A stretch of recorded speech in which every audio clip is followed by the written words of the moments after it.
Bona nit. Estem de nou amb tots vostès.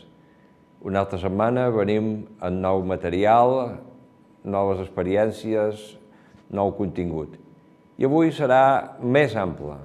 Primer de tot veurem aquest petit reportatge de pocs minuts que a Mallorca mos han passat degut a que es comença el 7è centenari del Beat Ramon Llull, una data prou important per la llengua catalana i també per l'Església de les Illes. La figura de Ramon Llull cobrarà una major rellevància en els anys 2015 i 2016, quan se celebri el 7è centenari de la seva mort. Per aquest motiu, el Bisbat de Mallorca està preparant un congrés internacional que commemorarà la figura del pensador. Mossèn Armand Puig explicà que les celebracions començaran el novembre de 2015 a Palma amb un simposi i es clausuraran amb un altre a Barcelona a finals de 2016. Aquest congrés el tenim pensat com un congrés de congressos, de fet. Voldríem que el congrés comencés aquí, a Palma, al novembre, a la festa del Beat Ramon de l'any 2015, i que es clogués a Barcelona el mateix mes de l'any 2016. Per tant, un any. Hi hauria un gran simposi aquí a Palma el 2015 i un gran simposi a Barcelona el 2016, atès que són els dos punts on la memòria i els estudis de Ramon Llull són més intensos. No són, com deia el senyor bisbe, els únics. Per exemple, la gran institució acadèmica de Ramon Llull des de fa molts anys és el Raimundus Lullus Institut de Freiburg im Breisgau a Alemanya. Després hi ha a Itàlia, a Palerm, Florència, Roma, on hi ha estudis lul·lians importants, i també Brasil, a São Paulo. El bisbe de Mallorca, Jesús Murgui, es reuní aquesta setmana amb representants de 14 institucions acadèmiques que es dediquen a l'estudi lul·lià procedents d'Itàlia, Alemanya i Brasil. Junts, pretenen donar forma a aquesta iniciativa conjunta del Bisbat de Mallorca i la Facultat de Teologia de Catalunya. Han acudit representants d'aquestes institucions. Bàsicament, la idea naix d'una estreta col·laboració de la Facultat de Teologia de Catalunya i del Bisbat de Mallorca. Per part de la Facultat de Teologia de Catalunya s'ha tingut la deferència de que un poc el primer pas de tota aquesta qüestió, que és eminentment acadèmica, que avui tratem d'iniciar, s'ha realitzat a Palma, s'ha realitzat en el Palau Episcopal de Palma i que ha sigut el bisbe de Mallorca, donat que Ramon Llull és fill de Mallorca, el que ha tingut la iniciativa de la invitació, encara que és una acció conjunta, Facultat de Teologia de Catalunya, Bisbat de Mallorca. Monsenyor Jesús Murgui també convidarà el govern, el Consell, l'Ajuntament de Palma i la Universitat de les Illes Balears a col·laborar i a sumar-se a la proposta de crear un any Ramon Llull i que servirà per a convertir a Mallorca en un punt de referència dins de la comunitat universitària mundial. I ara passam a l'entrevista. L'entrevista d'aquesta setmana és amb el professor Juan Miguel Díaz Rodelas, un biblista de categoria que han tingut l'ocasió d'escoltar i de sentir aquí a Menorca la setmana passada. Aquesta és l'entrevista que li fan Diego Dubón. Hola, señoras y señores, muy buenas noches. Tenemos hoy en nuestro plató al señor don Juan Miguel Díaz Rodelas. Él es teólogo, doctorado en Sagrada Escritura, catedrático de esta misma especialidad en la Facultad de Teología San Vicente Ferrer de Valencia. Es también un reconocido biblista que ha coordinado la edición de la primera Biblia oficial que publica la Conferencia Episcopal Española con el beneplácito de la Santa Sede. Su presencia en Menorca es debida a que estos días ha impartido una conferencia, tanto en Mahó como en Ciutadella, sobre el tema La Palabra de Dios en la vida y en la misión de la Iglesia, recordando el Concilio Vaticano II. Y a su vez, aprovechando también esta presencia, ha dirigido una ponencia a los sacerdotes de nuestra diócesis, en este caso titulada a los 50 años de la clausura del Concilio Vaticano II, de la Dei Verbum a la Verbum Domini, en una de las sesiones habituales de formación permanente de nuestros sacerdotes menorquines. Muy buenas noches, don Buenas Juan Miguel, noches. y muchas gracias por aceptar nuestra invitación y estar aquí hoy con nosotros. Con mucho gusto. Ha sido seguramente y está siendo unas jornadas activas, intensas aquí en Menorca, precisamente, como acabamos de decir, para dirigirse en dos ocasiones al público menorquín y en una concreta en la formación permanente de los sacerdotes.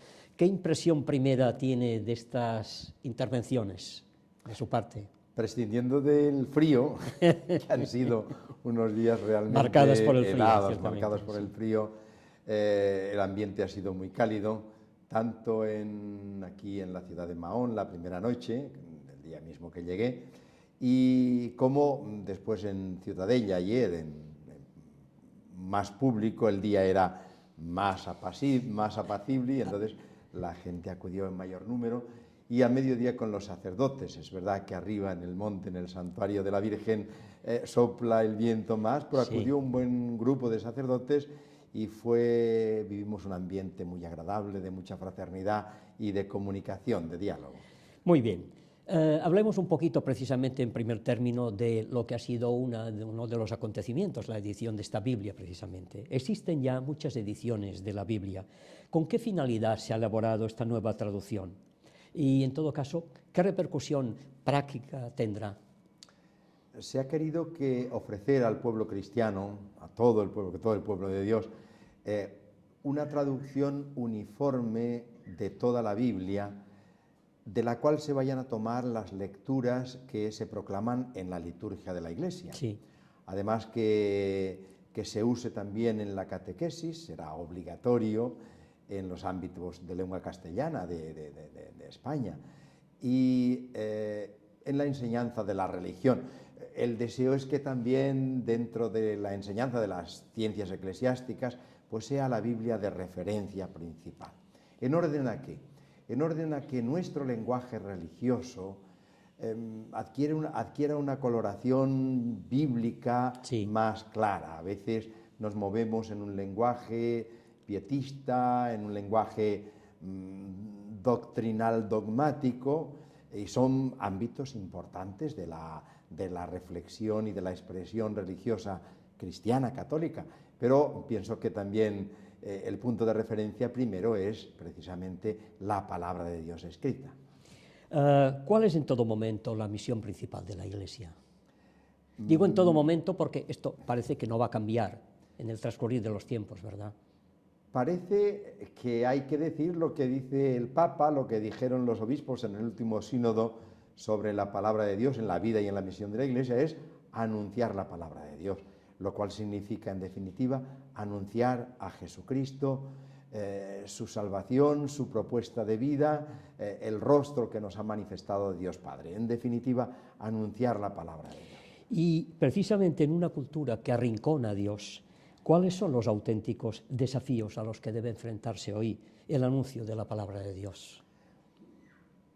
Un esfuerzo de fidelidad, pienso yo, a los contenidos esenciales, fundamentales, irrenunciables de la palabra de Dios, que no es solo la palabra de Dios escrita, sino el mensaje de la salvación. Exacto. Que se transmite en el seno de la comunidad eclesial.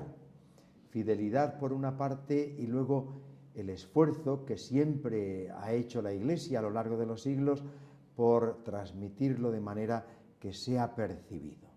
Eso no garantiza que se vaya a acoger, porque de ahí eso depende de la libertad humana, pero ciertamente en fidelidad, lo cual un poco garantiza que Dios esté de nuestra parte, en fidelidad a lo que Él ha querido de nosotros, y en fidelidad a las personas a las cuales va dirigido, pues serán, pienso yo, dos caminos importantes para que la propuesta sea creíble y aceptable. ¿No cree usted que la Biblia debería ser el auténtico, el verdadero libro de cabecera de los fieles católicos?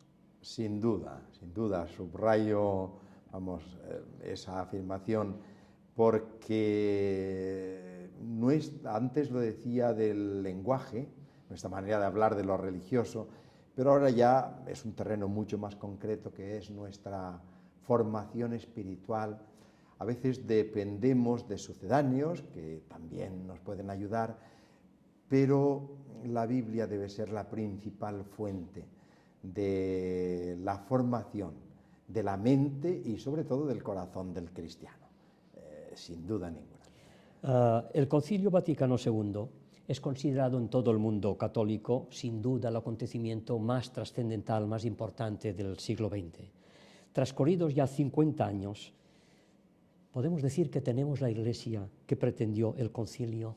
¿O nos queda aún un buen trecho para alcanzar esa que se llamó primavera eclesial, de la que se habló con tanto entusiasmo en los años 60? Quizás recuperar ese entusiasmo que hubo en su momento. El entusiasmo hay que recuperarlo sin duda ninguna. El Concilio Vaticano II, yo era jovencito cuando empezó, tenía 12 años, cuando terminó 15 años, pero lo vivimos con mucho entusiasmo y luego de estudiante de teología, seminarista, de joven sacerdote, vivimos en el espíritu del concilio, lo que se llamaba el espíritu del concilio.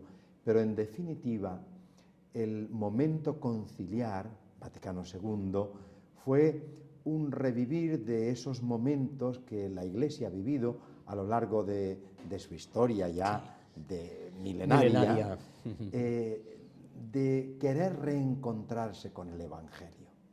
Yo pienso que precisamente lo que debe suponer para nosotros, tal vez un poco aletargados o superados por las circunstancias ambientales, sociales, es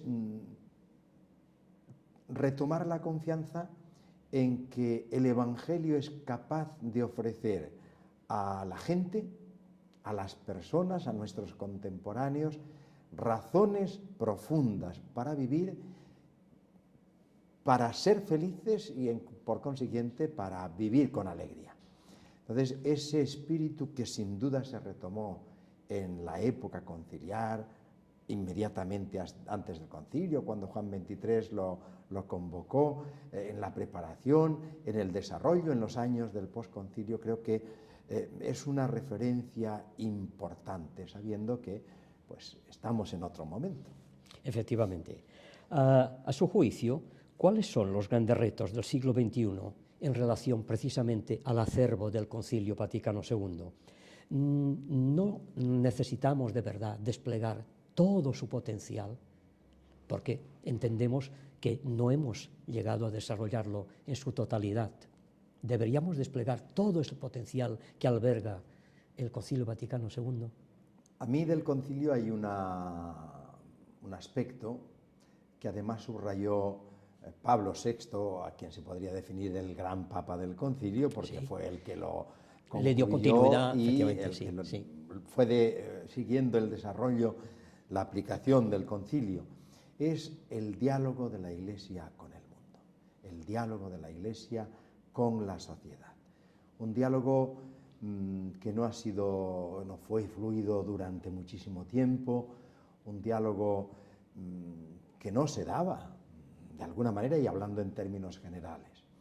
O sea, una Iglesia que desde lo que es la presencia de Dios con nosotros, de Jesucristo, en medio del mundo, que camina hacia un futuro de plenitud, que quiere que la fuerza del Evangelio transforme los corazones y transforme también el ambiente, la sociedad.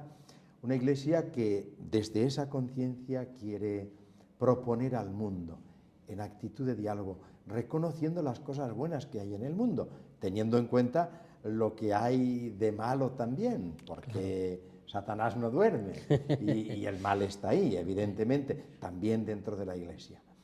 Creo que recuperar, impulsar ese espíritu resulta fundamental para mirar con ilusión el futuro, sabiendo que el momento es complicado. Efectivamente. Usted lo decía hace un momento, es evidente que las características que definen o identifican nuestra sociedad actual son distintas a las que de alguna forma gestaron y dieron vida a los años 60 al Concilio Vaticano II. En este sentido, ¿cree usted necesaria o no una relectura del Concilio Vaticano II, para empezar? Pues sí, una lectura serena del concilio. En este sentido quería decir del yo, concilio, y sí, vamos, sí. creo que la expresión puede ser relectura o lectura serena, creo que sí. Pienso que la época posconciliar, así hablando en términos generales, se caracterizó dentro de la Iglesia por una visión muy optimista sobre las propias posibilidades de la Iglesia como institución y faltó paciencia también, quizás. Un poquito. Hubo algo de impaciencia, ¿no? Un poquito. Hubo impaciencia y en ciertos sectores da la impresión de que la sigue habiendo, por eso reclaman otro concilio. Sí. El concilio tiene muchos elementos que todavía son válidos, son muy válidos y pueden impulsarse para que esa oferta del Evangelio, que siempre tiene que hacer la Iglesia, de la palabra de Dios, Sí. Pueda ser propuesta creíblemente a nuestro mundo. Vamos a ver, una segunda pregunta en este sentido. ¿No es este un buen momento? Usted en cierta forma lo ha venido confirmando, para revitalizar o reavivar esta mentalidad conciliar de la que estamos hablando. Sí. Es un buen momento. Es un buen momento. Mirando la historia de la Iglesia, los mejores momentos no han sido aquellos en los que la Iglesia ha vivido tranquilamente en la sociedad. Por remontarse un poco al comienzo de esos momentos serenos, cuando Constantino permitió que la Iglesia, que el cristianismo fuera religión permitida dentro del Imperio Romano, se produjo un decaimiento, un empobrecimiento de la vivencia cristiana en grandes capas de los muchos cristianos que había allá. Y vino el movimiento del monacato en Occidente, en Oriente, en todo lo que era Palestina, ese deseo de fidelidad al Evangelio. Entonces, esta época en la cual la Iglesia pues no es precisamente la voz que se oye con mayor agrado, en que resulta difícil proponer nuestra visión de la vida, porque enseguida se nos acusa de retrógrados, de ir en contra de los derechos humanos.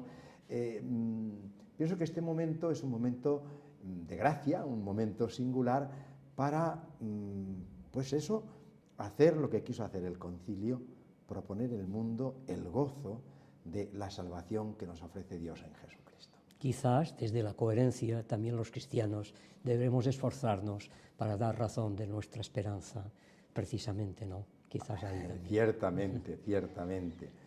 El tema de la coherencia es siempre la piedra de toque en la cual se muestra pues mucho la verdad de nuestra fe. A mí me impresiona siempre reescuchar la palabra de Jesús la noche antes de ser entregado. Sí. Ello de que todos sean uno para que el mundo crea. Exactamente. Quizás en este sentido todos hemos de andar, hemos de trabajar para conseguir este anhelo que no es otro que el de reunir a las iglesias separadas. Sí. Muchas gracias, don Juan Miguel. El tiempo aquí, como usted puede comprobar, vuela. Ha sido un placer hablar con usted. Muchísimas gracias por su intervención, por sus palabras i bones noches. Mos queda ara un altre reportatge. Avui ja hem vist que són doble. Un reportatge que hem volgut fer en el Centre Obert de Sant Francesc. Allà els monitors amb uns infants fan una tasca prou important de la mà de Càritas. Càritas Parroquial i Càritas de Sant Francesc. Aquesta és l'experiència que hem tingut visitant aquest centre, el Centre Obert de Sant Francesc.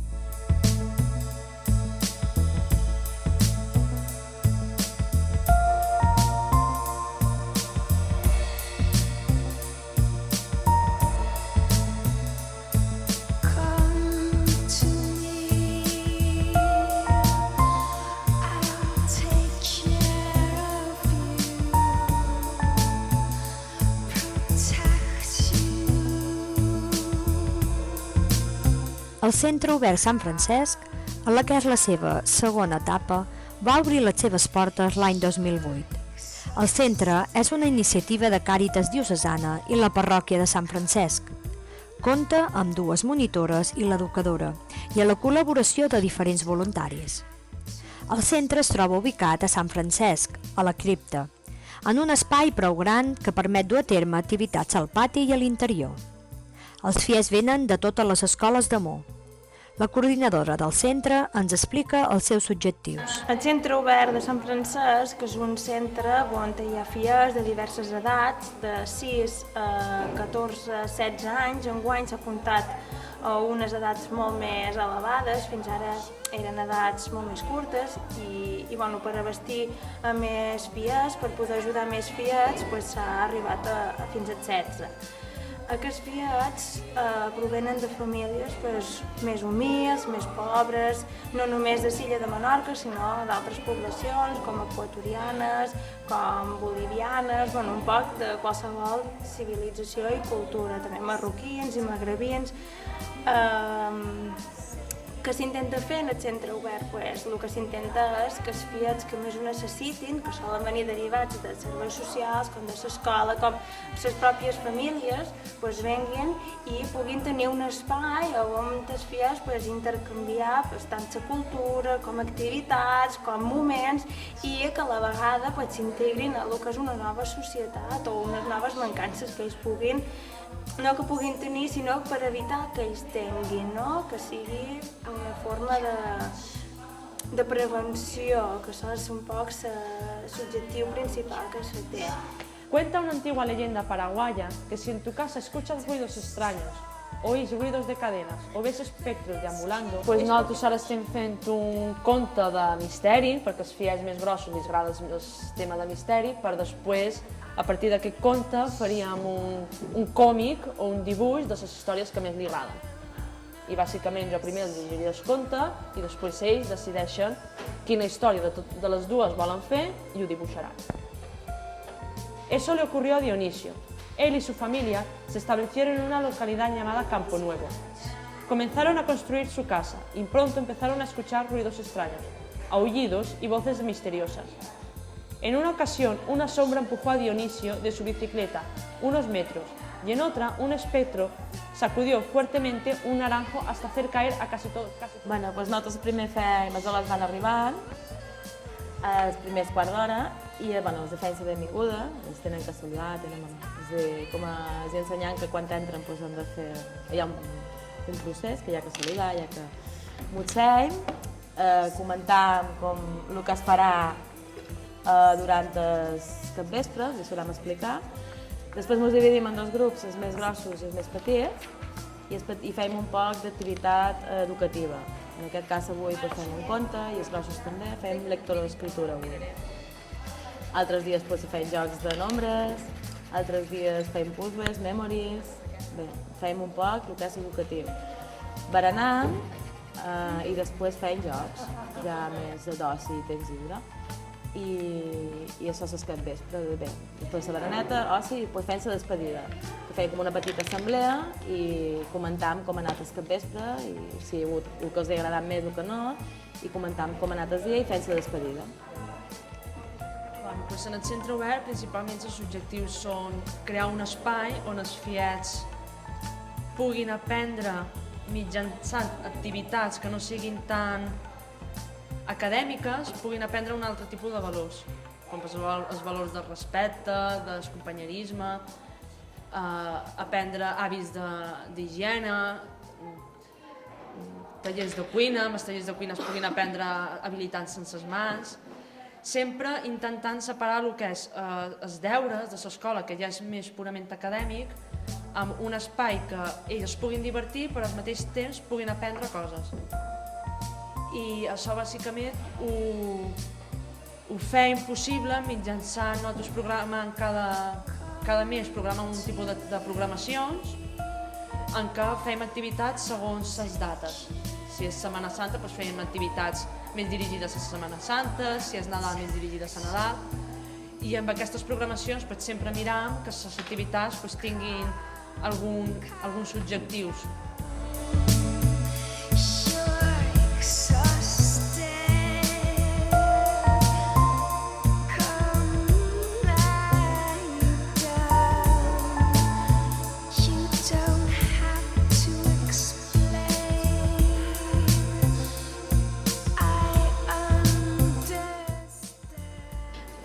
fem de dilluns a dijous, amb horari de 4:30 a 7, i els divendres el centre està tancat, en els FIETs. Fem feina a l'oficina, preparant la setmana següent a l'oficina. Els FIETs ens expliquen el que més els hi agrada, el perquè de la seva participació al centre. Porque vengo aquí todo el día porque me gusta trabajar aquí. Y cuando trabajo aquí estoy feliz. Después cuando salimos al patio jugamos un poquito, pues cuando acabamos de jugar venimos aquí a hacer algo para que nos llevemos a casa. Fer activitats i jugar als quarts oscurs, als pilla-pilla que jugam, també a veo-veo, a la bandera. Hola, vengo aquí porque me gusta mucho el centro abierto y hacer muchas actividades muy divertidas. Hola, vengo aquí porque aquí nos divertimos, aprendemos cosas, pero sobre todo porque nos divertimos. Aquí en el Centro Verde venimos para hacer actividades, para jugar, para hacer cosas. Y a mí las actividades que me gusta, cocina, jugar. Pues me gusta jugar, divertirme, compartir con los demás. Venimos para que estemos un poco más libres de cosas, por ejemplo los deberes. Cuando yo termino vengo a divertir-me. Això és la sàvia curama que vam fer. D'aquesta manera, Càritas porta a terme una de les seves principals activitats, la prevenció. Així, el Centre Obert Sant Francesc és un espai on l'amistat i l'ajuda per adquirir uns hàbits saludables permet conviure un bon grup d'infants, facilitant el reconeixement de les seves habilitats i la seva integració. Com sabeu, el Centre Obert forma part del que és Càritas, no? I Càritas no només té el que és ajuda a domicili, ajudes d'aliments, que seria de domicili, de roba, de mobles, sinó també ajudes en aquests FIES, en les famílies que més ho necessiten, amb aquest tipus de recurs i de servei que, el que deia, no? Que s'intenta arribar a tota la població, que tothom estigui ben atès i fer una bona funció, aconseguir els objectius que ens marcam.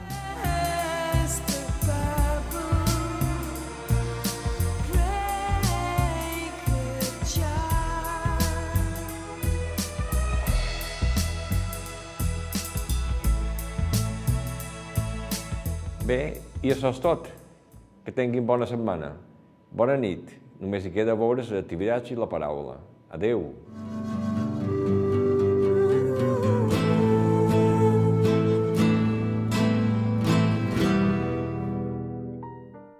Fixem-nos els uns en els altres per estímul de la caritat i les bones obres. Aquest és el lema triat pel Papa per a la Quaresma 2012, que comença el proper 22 de febrer, dimecres de Cendra. La Quaresma ens ofereix una vegada més l'oportunitat de reflexionar sobre el cor de la vida cristiana, que és la caritat. En efecte, aquest és un temps propici perquè, en l'ajuda de la paraula de Déu i dels sagraments, renovem el nostre camí de fe, personal i comunitari. Es tracta d'un itinerari marcat per l'oració i el compartir, pel silenci i el dejuni, en espera de viure l'alegria pasqual.